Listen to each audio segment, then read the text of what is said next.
राजस्थान के थार रेगिस्तान के पास एक छोटा सा गांव था, द्वारका। वहां एक गरीब कुम्हार रामलाल अपनी बेटी गुलाबो के साथ रहता था। गुलाबो किसी रेत की परी से कम नहीं थी। सुनहरे बाल, नीली आंखें और ऐसा रूप मानो चांदनी धरती पर उतर आई हो।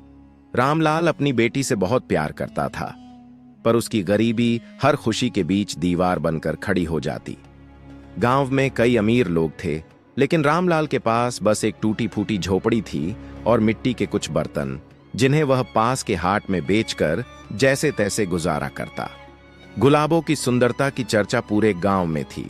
उसकी नीलगिरी जैसी आंखों में एक अजीब सा जादू था। कहते थे कि जो भी उसे देखता बस देखता ही रह जाता। एक दिन गांव के जमींदार प्रताप सिंह के बेटे विक्रम की नजर गुलाबो पर पड़ी।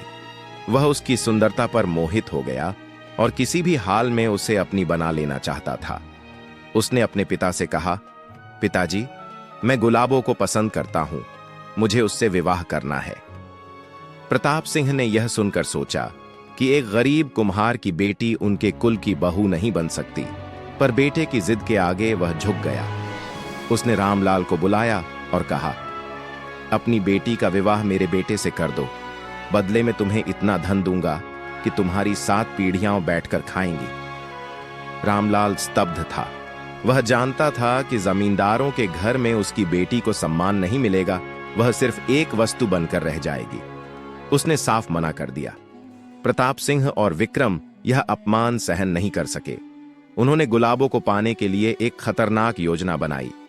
एक रात जब पूरा गांव गहरी नींद में था, कुछ नकाबपोश लोग रामलाल की झोपड़ी में घुसे और गुलाबो को जबरदस्ती उठाकर ऊंट गाड़ी में डालकर ले गए। रामलाल की नींद टूटी तो उसने देखा कि उसकी बेटी गायब है। उसने दौड़ते हुए गांव वालों को जगाया और रोते हुए कहा, कोई मेरी बेटी को बचा लो, उसे उठा ले गए। गुलाबो को ऊंट गाड़ी में बांधकर एक सुनसान किले में ले जाया गया। यह किला विक्रम का था, जो रेगिस्तान के बीचों बीच खड़ा था। वहां से भागना नामुमकिन था। जब गुलाबो को होश आया तो उसने देखा कि विक्रम उसके सामने खड़ा था। उसने डरते हुए कहा, मुझे घर जाने दो।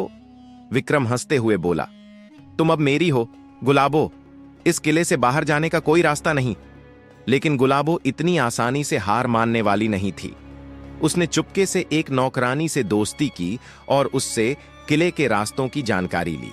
एक रात जब सभी सो रहे थे, गुलाबो ने दरवाजे की कुंडी खोली और रेगिस्तान में भाग निकली।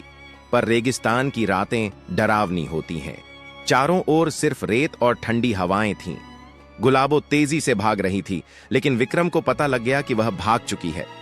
उसने अपने आदमियों को आदेश दिया, जाओ, उसे पकड़कर लाओ, चाहे जिंदा या मुर्दा। गुलाबो जितनी तेजी से भाग सकती थी भागी, लेकिन अचानक उसके सामने एक गहरी खाई आ गई।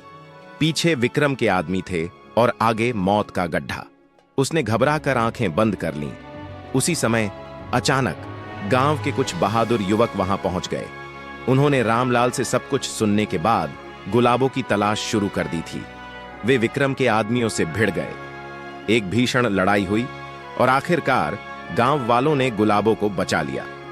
गांव वालों ने इस अन्याय की शिकायत राजा के पास की। राजा ने विक्रम और प्रताप सिंह को बुलवाया और उनके अपराधों की सजा सुनाई। जमींदार की सारी संपत्ति गरीबों में बांट दी गई और गुलाबो को न्याय मिला। रामलाल ने गुलाबो को गले लगाकर कहा, तू मेरी सबसे बड़ी दौलत है बेटी, तुझे खोने का डर मेरी जान ले लेता। गुलाबो ने आसमान की ओर देखा। सूरज की किरणें रेत पर चमक रही थीं। यह उसकी आजादी की पहली सुबह थी।